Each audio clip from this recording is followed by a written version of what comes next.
Welcome to The Kitchen Table, a show dedicated to helping you escape diet culture, gain trust with food, honor your body, and live a brighter life. Hello, hello. Welcome back to The Kitchen Table. I'm your host, Alicia Brown, and I've got a great episode in store for you. I know already because I am with Stefanie. I am Stefanie Michelle with one L is her Instagram handle. She's a diet culture and binge eating recovery coach, as well as she helps people also improve and work on a more positive body image as well. I've known Stefanie for a long time now, it seems, on social media. I'm one of her biggest fans. So it is so fun to have her on today on the show. And she does this thing on her stories. Again, you can follow her at I am Stefanie Michelle with one L on Instagram. And she does closet coaching, she calls it. She's actually in her closet as we're recording this podcast right now. I just absolutely love it. But she does closet coaching just for all of us that are struggling with food and body stuff. And in one of her closet coachings, she was talking about grief. And I was like, oh my gosh, like the resonance hit so deep that I was like, we have to talk about this on the show at the kitchen table, because grief is such a real thing. Even like, not like huge food and body grief, grieving our former smaller bodies potentially, or grieving the end of a great meal. It's even like grieving smaller things in life. And so I want to talk about grief with Stefanie today on the show. And Stefanie, I just want to thank you for coming back on. You've been on like, how many times now? I think this is the fourth time you've been on the show. 3 or 4, yeah. And it's always fun. This morning I was like thinking about my day and I was like, oh, I got to talk to Alicia later. It's just a joy. Yeah. Thank you for having me. Yes. Can you just do a recap from your closet coaching about what you do you remember the term that you posted? There was an actual, was it a Greek term? No, it was Japanese. Yeah. Okay. So what happened was, I got a question I have, from one of my Patreon subscribers who wrote in a question, and I address, questions from my Patreon subscribers on closet coaching. And it was a question I hadn't gotten before. Usually like I'll get a lot of themes, typically, around body image or, getting, changing bodies, binging, whatever it is. Typically they come up in patterns, but this one was a different kind of question. And she asked she said, do you know anything? Because I feel like sometimes my urge to eat comes from avoiding a feeling of grief. Like even when I'm finishing a meal and the meal has been so delicious and the meal ends, and I just feel this invading sense of like a letdown. Like she said, the closest I can describe it is like grief. And she said, and I feel this way about other things, like when I'm coming home from like being out with some girlfriends and having a really good time. And then I come back home and it's like that whole like, okay, now I'm back home and this is over. She's like, and I just liken it to grief. And does this resonate? Do you know anything about this? And when I read it, I was like, oh my gosh, like I've never spoken about it really necessarily in this way. I've never named it grief, but I strongly resonated with it. And I likened it, I guess, to sensitivity. Like in my mind, it was like, this is what I have always called like high sensitivity or sentimentality, or in many cases growing up, I just had called it, it's my too muchness. Like it's just me being too much, too dramatic, too oversensitive. So I put this out, I did this closet coaching to talk about this and asked I asked, does anyone resonate with this? Or if not, just feel free to skip over it. Right. And I got more responses from that episode than I have ever gotten in over a year of doing these closet coachings. And so one follower had written in and said, there's a term for this. The Japanese call this, and I'm sure I'm botching pronunciation, but it's like, it's spelled like mono no aware, MONONO, and then aware. Like, I don't know how you say it, but it's the wistfulness of the ending of things, which I just thought was the most poetically like spot on description that I had heard. And when she said this to me, I was like, oh, the wistfulness of endings of the ending of things. And I was like, that speaks to me on so many levels. It was like my whole like life flashed before my eyes. I was like, oh, that explains all of these things, all of these moments of my life that I have previously not really had a name for. And I've been thinking a lot about it ever since. I'm actually planning to write about it in my next newsletter. And I've just been getting a lot of stories from people who are describing just these micro moments of not necessarily grief in terms of large grief, like acute grief in terms of like losing someone or changing a job or, even we'll talk about grief with body image of losing your, the idealized version of your body and sort of that sense of grief. This was something almost a little bit more mundane and things that I think we tend to bypass because they don't feel like they deserve that amount of wistfulness or sadness. And it's not something that as a culture, I think we talk about because I think it's reserved for the highly sensitive. And so it became this whole a whole can of, it opened a Pandora's box as far as I'm concerned in terms of like where people feel this grief and why it's happening and what we can do to deal with it. And identifying with other people that it happens to and not feeling so alone with it.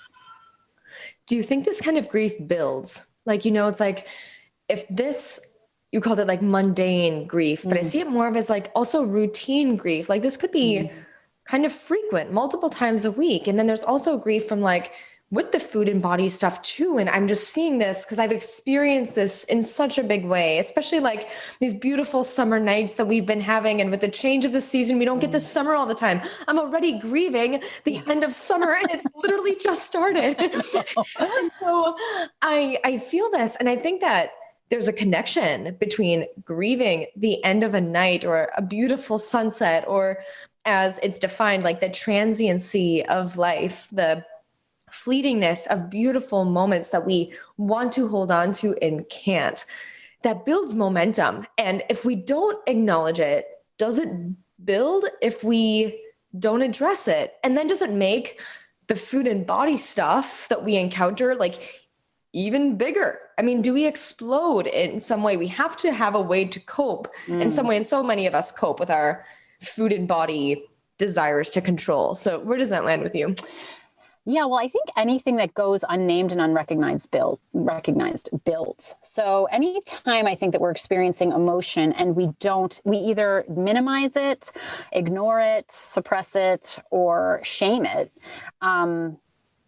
we put it in some kind of box, inside of ourselves that I think builds and builds and builds until, it explodes in a binge or it explodes in some kind of tantrum almost like that we have. And I think that that's what emotions tend to do unless they're given space to exist. And I think that the interesting thing about this particular concept is that I think it tends to be something that we don't even have a name for. It's not something that I have ever been talked about. For example, like, when it came up for me, I was thinking about how, the earliest memory I have of this, I have really early memories of this feeling overcoming me as a child.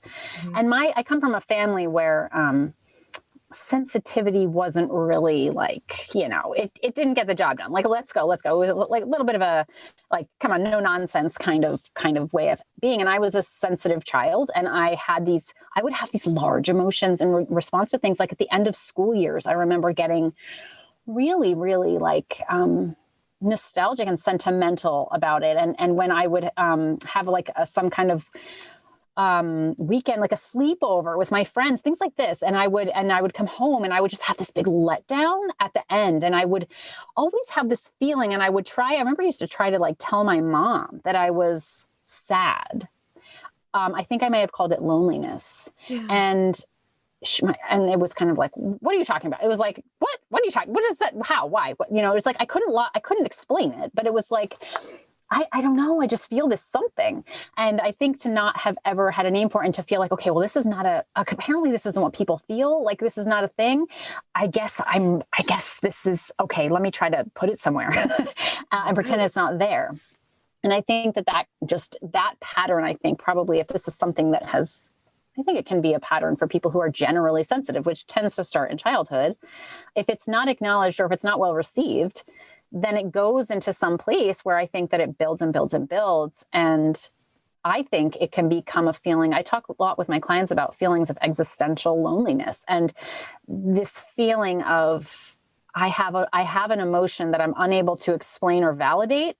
And that loneliness, that feeling ends up turning into some kind of loneliness because I feel so alone with it, because it's never been, it's never been validated by anyone before. And it's hard to share. And so you're the only kind of bearing it yourself. It's not able to be thought of in a way that seems accurate. And I can so relate to that feeling. It seems like there's this unnamed void. And I so agree with you that, like, even when we were young, and I think I had a similar upbringing too, of like, your family's all here, fix it, move on to the next thing. What else do we got to do? Like it's not like the download of the feelings. And wow, I see myself doing that as a mom, like all the time. Like, oh, Amelia, she's only 1 year old, but okay, Amelia's crying. What do we need to do? Who's got the pacifier? What's the next thing? I mean, she's not really at that age where I'm going to download her feelings with her necessarily, but it's so easy to just like want to skate across these things. But I think the reason why the Pandora's box you said was opened was because maybe you and your story, Stefanie, for the first time, validated what people were feeling and they could not name it. And I think I was one of those people. And so now that we have named it and validated this feeling, this sense of loss, and we've seen it parallel this sense of maybe loss, or then as consequence, desire to control or cope with food and body stuff. Like, how can we actually address that grief so it doesn't build? What do we do after, okay, we've named it? What do we do now? Like, what's the next step? Like, after all of these little closing events in our life, noticing the transiency of it all, noticing that things are going to come to an end, rather than have it affect how we treat our bodies, how we treat ourselves, or having to cope with maybe food only, or maybe, not in a positive way. How do we manage it? How do we manage this grief? Yeah. So I think that naming it is part of it, because I think that being able to say, oh, I'm turning to food right now, or I'm body checking right now because I'm feeling grief. I'm feeling this letdown. And I love the term, downloading your emotions. I love that. Absolutely. Is that what you said? Downloading your emotions. Yeah. Yeah. It takes time. So, there's there's not a lot of space in there. And it needs like that. It needs to be downloaded. And I think what happens is, I mean, if we talk about like our nervous system, right? Having a window of tolerance of being able to hold space for emotions. Yes. And I think that for people, particularly sensitive people with smaller windows of tolerance, right? So people who are more easily triggered or more easily set into a state of hyper or hypoarousal by their emotional state. It can, the download time, we need more. And we also need to, but in the meantime, I think we're also quick to bypass it. So like you're describing, it's like, okay, well, how do we fix it? How do we fix it? And I think that the crux of this comes where we learn, maybe as children or at some point in our lives, that having these emotions, there's not really time for that. And so we gotta just either fix it or just completely ignore it, or like minimize it and be like, oh, you're fine. I mean, my mother used to always say that to me. I love my mother so much, but she still to this day says like, you're fine. I hear that. And, and I'm like, but I just need a minute. Like, I just actually need, and I don't think I probably didn't need that long to download the emotion, but I think I needed to download it.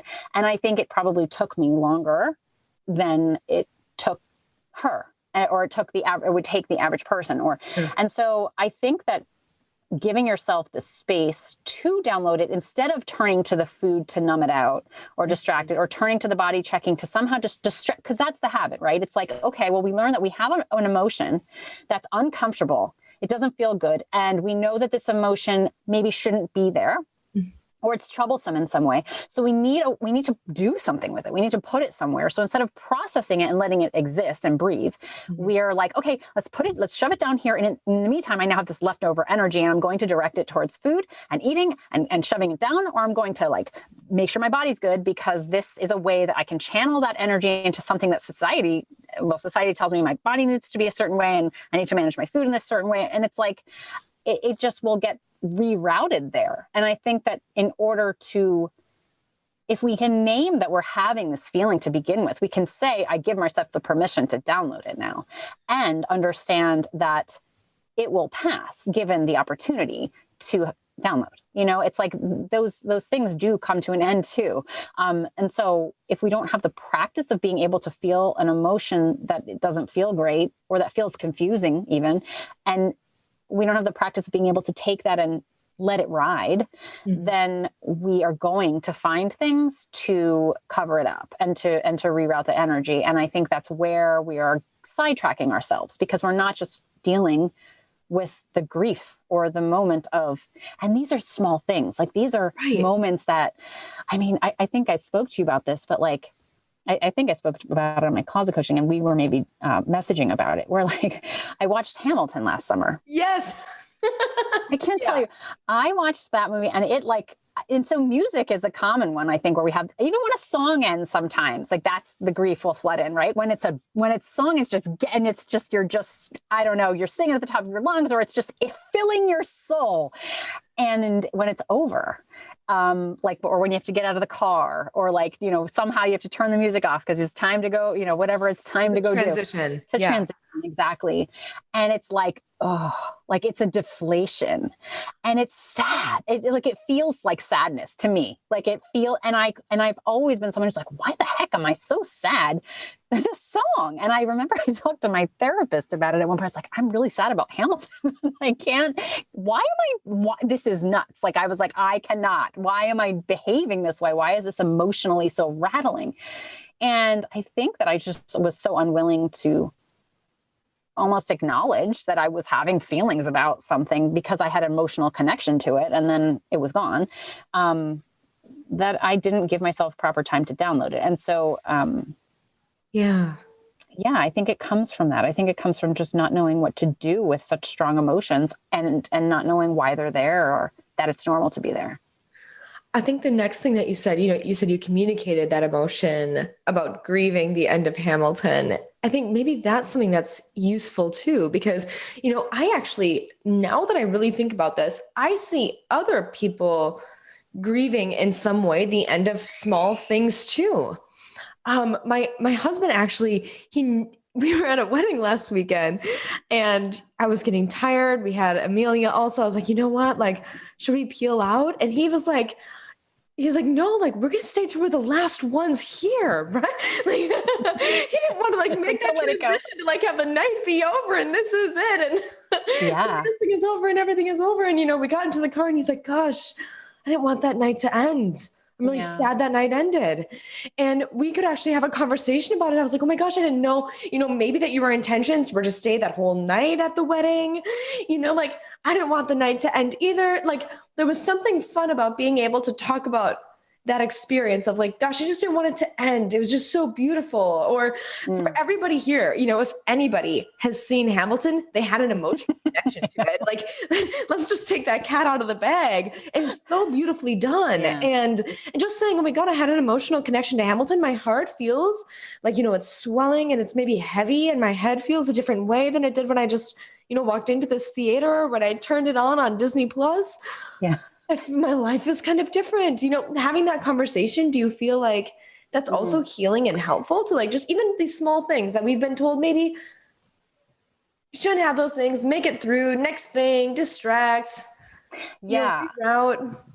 Yeah. And the reason I think it's helpful with the communication piece is I think it taps into a part of what the grief can also be around, which is about connection.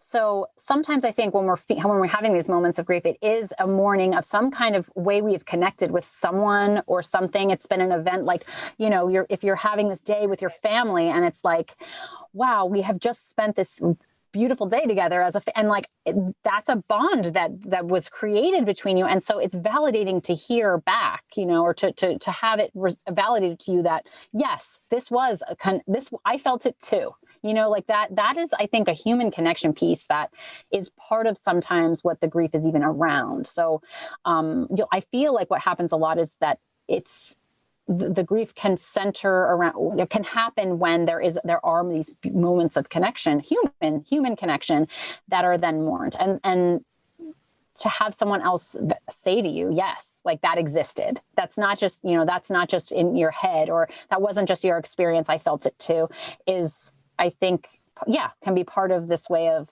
healing it, because it validates it. It says, yeah, okay, me too. I felt that, you know? I think our souls and our hearts just need that and need that, the validation that that bond, that connection was made, and that it also like can continue. So maybe the sunset is over, the night is over, the wedding is over, but there can be something that, you know, like is so part of our humanity, our human existence, that we can still hold on to and cherish. That gives me a way to kind of mend the grief too, of knowing that, oh, the thing that I really loved about this was the connection. How can I continue to foster connection with myself and with others in a similar way moving forward?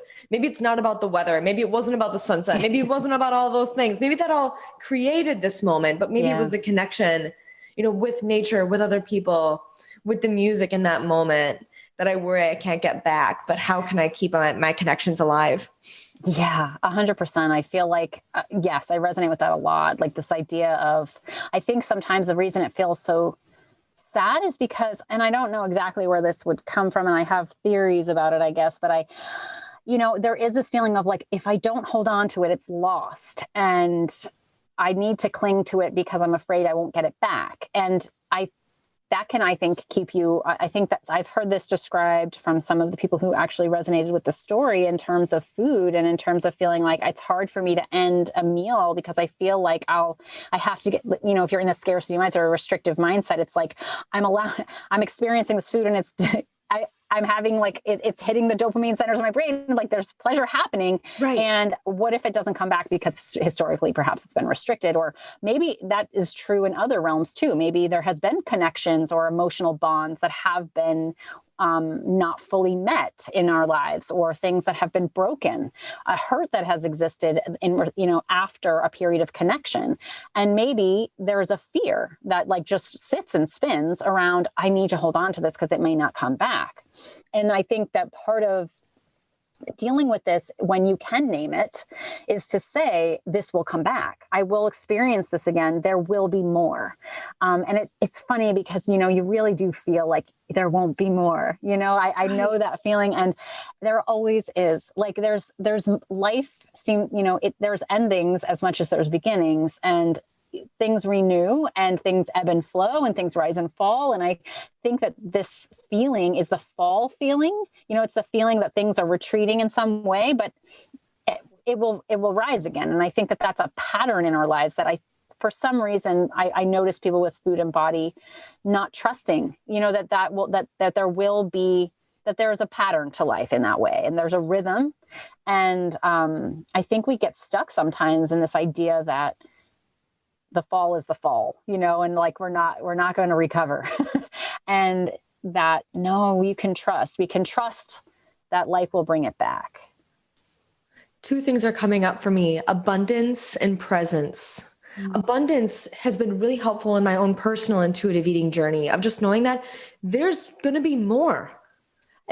There's going to be more food. There's going to be more of the foods that I enjoy. There's going to be more pizza with friends.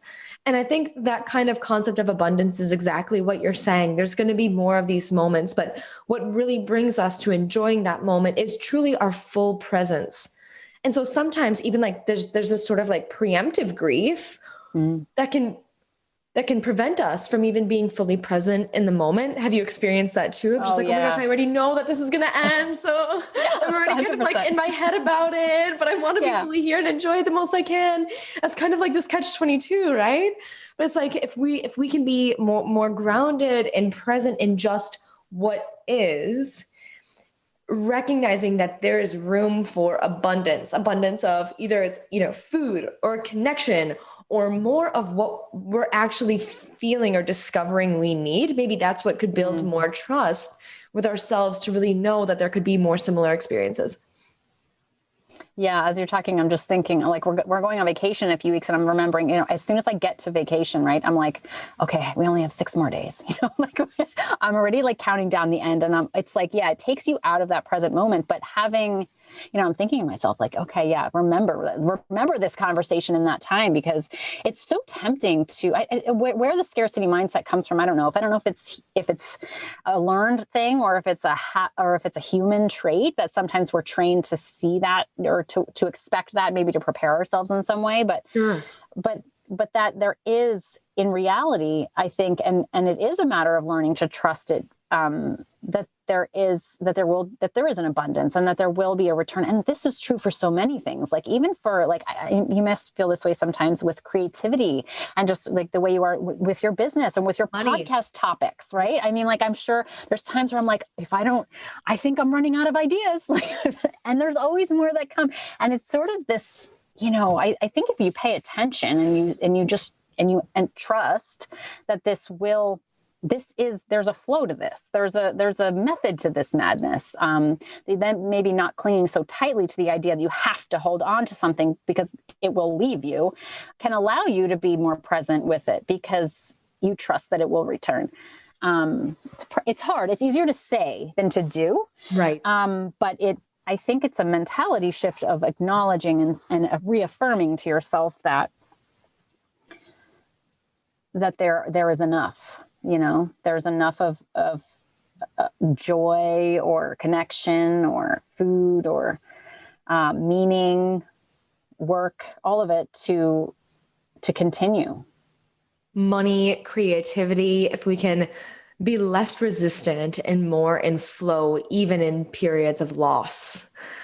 And it, to wrap up this conversation just entirely, I think you'll resonate with this, but it all comes back down to just like body attunement and validation, right? Like, what would it feel like if in these moments, or like, say, I'm so envying you're going on vacation. I'm like, oh my gosh, vacation. That sounds amazing. That sounds awesome. But, kind of being on vacation, if we put ourselves in that mindset, it's like, oh, I knew I would probably be feeling this way. I felt this way before in a similar situation. This is what I did then. I can recognize this feeling. I know this feeling. Now I can just know, okay, do I need to talk to somebody about this feeling? How can I cope with this feeling in a way that makes me feel more complete and whole in this very moment? Maybe it's breath work. Maybe it's eating. Maybe it's connecting with another person. There are many things that we can do to kind of bring us from that state back into our window of tolerance, as you mentioned, back into our grounded, more centered, responsive, authentic state. But, I think it's fun to like just recognize and say, oh my gosh, hello, grief. I know that you're loving this moment right now. So am I, I see you, and I know that you don't want this to leave, but it's gonna leave. This moment cannot last forever, but I'm with you in this moment.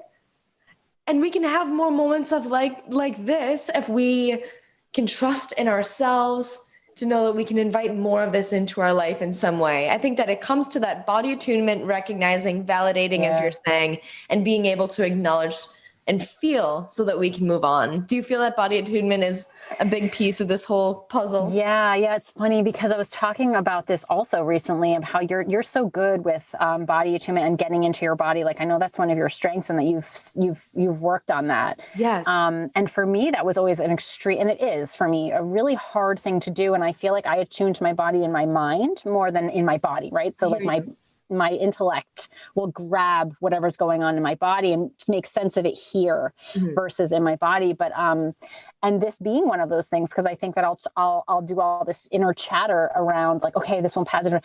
But there's an intuition that comes from the body, which I'm learning right now that like, I may not necessarily perceive in a sensory way, but there's some kind of knowing that I think has come from just recognizing patterns like this, saying, I've been here before. What happens next? I know where this goes. And that cultivates some kind of trust in your body and trust in the moment and trust in your life that I feel like when you spoke those words, like I was, yes, that is something to hold on to. That is something that you can say like, yeah, I get it. We're in this together, and don't worry, it will come back. This is not the end. There's so much relief in that. And I think there's like a calm to that. And I think that's what happens is when we have these emotions that feel flooding, it like gives you a rise. And for me, maybe I am connected to my body. I don't know. I feel it in my like, upper body, and I'm like, oh gosh, and then And then it just can calm you down to think like, no, this is part of the human experience. It's not something abnormal. I mean, maybe some people don't experience as intensely.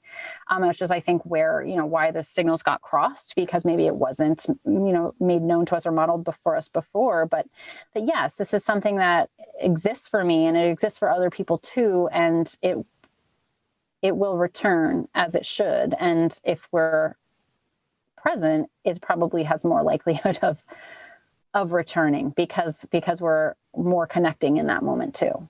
Mm-hmm. And when we're more connected in that moment and we recognize the feeling, we can, instead of dismissing that feeling, for you, maybe the flightiness in like your chest or your upper body, it's just like, this feeling has been here before. I know this feeling. Yeah. Oh, hello again. I know this must mean that you're really enjoying this moment, but you're also worried that it'll pass. I'm here for you in this moment. I'm recognizing this. You can invite in this very like nurturing voice instead of this void, or instead of getting an overwhelm in the mind. And I know, so I do this too, Stefanie, where it's just like, the overwhelm happens and the head spin happens with trying to just like make sense of it or calm it down, because I think that's what we're taught, right? Just like, okay, calm down, move on. But instead of like, I feel this thing. Oh, it'll pass. All right. What can we do to be more present in this moment and to move on to the next thing? What do we need for support or to cope? You've given so much clarity to this conversation today. And I think body attunement is really like the cherry on the top that can help us not feel threatened by the experience, but to actually feel a sense of like calm in the experience, to more fully enjoy it, because I think that's what we ultimately want, to hold on to it in some way.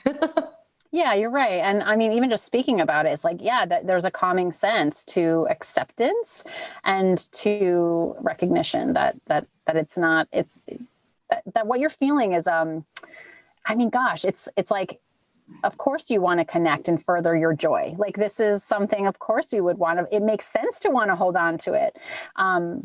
But also maybe correcting the synapse, that arose somewhere that taught us that that it was fleeting and forever, that it was some kind of permanent impermanence, and that reaffirming that that's not, that it's okay now. Like we will experience joy again, and we will experience connection again, or even food again. I mean, the people that I've worked with so many times who forget almost when we talk about like, you will have another meal, like there'll be more. If this meal wasn't perfect, the next one will, you have many opportunities. And I'm like, oh yeah, it's like you forget that this isn't your last hurrah.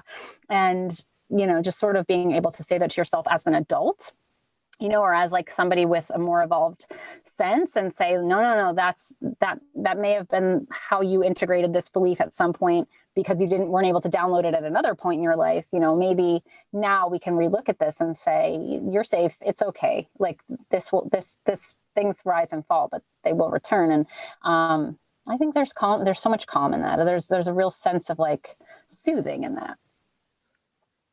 Absolutely. And I think we can give ourselves also, this is just coming to me, like permission to revisit the joy. My husband, I mentioned, I think that, as we're having this conversation, I hope he listens to this episode, because I think my husband, we see it most in the people that we love and we're around the most, right?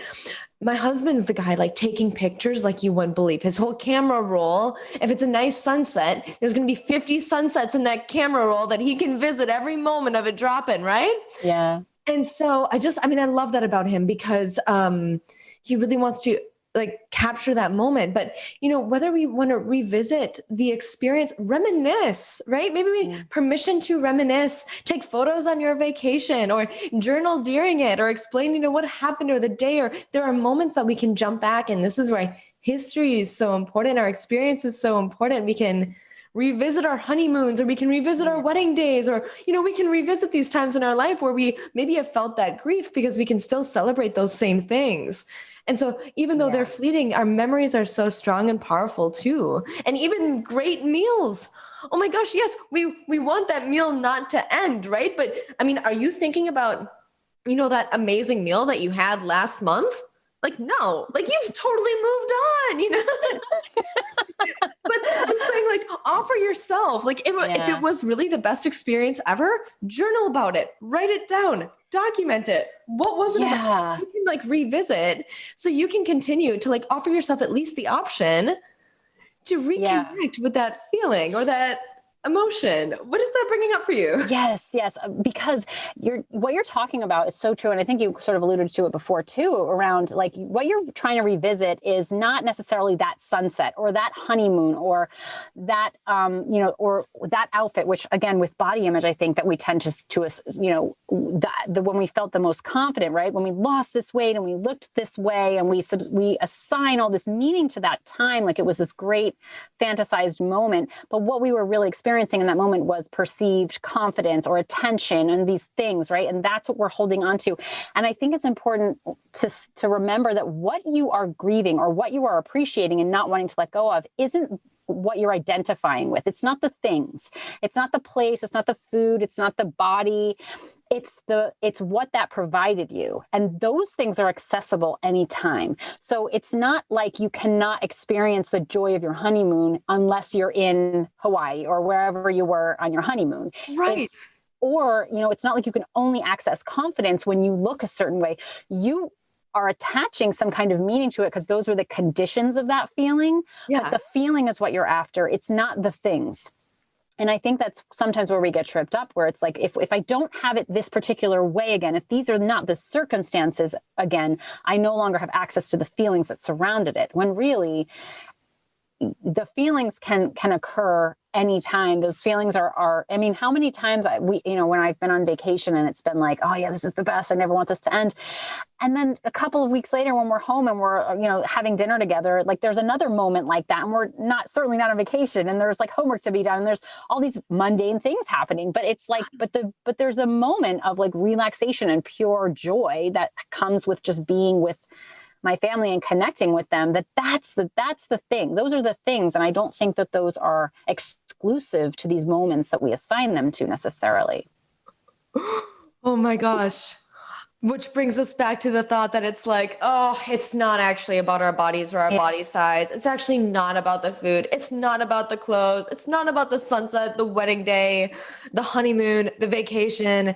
It's about like our core values, dang it. Yeah. And the things that we really love and want more of in our life. That really shows us who we are. That's like us connecting with like the deepest, wholest parts of ourselves. Let's celebrate that, Yeah. And then we can find more joy in the everyday by recognizing the things that we grieve to then, as you said, like there's this rebirth, there's the next phase, spring will come again. It's like this, oh my gosh, this grief is reconnecting me with my core values. I know what I want more of in my life now, and I'm going to go after that. That's like so inspiring. Oh my gosh. Yes. I love that you connected it to core values because essentially, right, that is what's happening. Yeah. It's a reflection of your core, when you're experiencing this way, it's like, what is happening in that moment that you value so much that it's so hard to let go of, and then seek that. Yeah. Rather than the identifying factors around it. Yeah, for sure. That's so powerful. How do you think this could help improving our relationships of food and body? This concept of identifying core values, not recognizing it's not the food, not the body, not the clothes. Yeah. I mean, this is something we talk, inevitably food and body conversations always come back down to values. I feel like with all of my clients, we end up talking about what are your values, because a lot of times in recovery from identifying with food and body, we have to redefine what they are.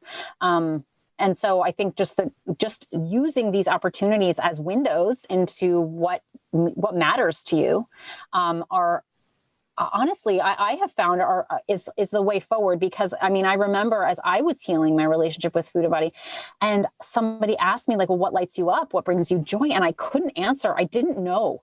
And I think, I'd spent so long believing it, food and body, like it's that, those are the things, this is what I was convinced of. And I didn't know anything beyond that. And I started to pay attention with the help of my coach. I started to pay attention to, well, when am I having these moments of feeling like I'm alive, like the flow moments, the moments where I'm like, I'm not even thinking about the way I look or what I'm eating next. I am just living and like, I'm in full, and those are the moments that can give you insight into that's what you're living for, and that's what we're trying to pursue here, instead of using the veil of your weight to get you there. There's a more direct route. And I don't mean an easy route, because it's really hard to tap into like your purpose or your meaning or what gives you, it makes you light up inside. But I think it's a worthwhile journey to start looking at and to start noticing, like, what are those things even? Because you've probably spent a long time thinking that it's about a body size bringing you that, when these moments are happening in your life outside of that context. And that's why, like, we're here at the kitchen table, Stefanie, because it's like, how can we invite more joy and purpose and love and meaning to our life? Well, it takes kind of sifting through some of this food and body stuff so we have better access to the things that we really more deeply want, that we can have without changing our bodies or without getting healthier, actually, in any respect. I mean, most times we can have access to a lot of that right now. And so I thank you so much for bringing that up to the surface, because it's actually, wow, such a realization when it's like, wow, it actually doesn't have to be about weight loss for the rest of my life. It doesn't have to be about dropping another dress size or going to the gym every day. It doesn't have to be about the regimen. It can be about something that connects me more deeply to myself and to others. And that is just rooted in love. It has to be rooted in love.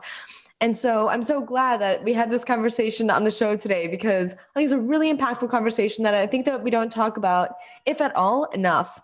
And so thank you so much. Can you share with everybody, any residual thoughts that you have, and also, where they can find you, where they can connect with you and potentially work with you after realizing how personal and fun and real you are? They're like, oh, we want more of Stefanie. So please share with them. I will. But I also love that you brought it back to love and joy, because it's like the conversation started out as grief, and it comes back to reflecting like what you love and value and what brings you joy. And that's so true. Full circle. Love it. But no, I am Stefanie Michelle on Instagram and Facebook. And also I am StephanieMichelle.com is my website. And I offer one-on-one coaching around binge eating and body image and diet culture recovery. And I am also currently signing up. I have a wait list going right now for a group that I'm going to be running on emotional eating and emotional binging outside of restriction. So the things very in line with what we're talking about today in terms of what things, what emotions and what suppressed emotions might be fueling your binge eating. And, when it's not restriction, that's at play. Amazing. Sign up for Stefanie's waitlist. Follow her on Instagram. Stefanie, I look forward to you coming on the show again. Is that okay to say? Will you come back? Yes, I will always come back. Thank you for being here. Thank you for being on the show. Everyone, I hope you have a marvelous, marvelous Thursday. The workshop is open for you to join. If you click the link in my Instagram bio, AliciaBrown_AB, you can join the workshop. We are open until the 30th. So sign up before then. Otherwise, we'll see you on next Monday's episode. Have a great day. Have a great weekend. We'll talk soon.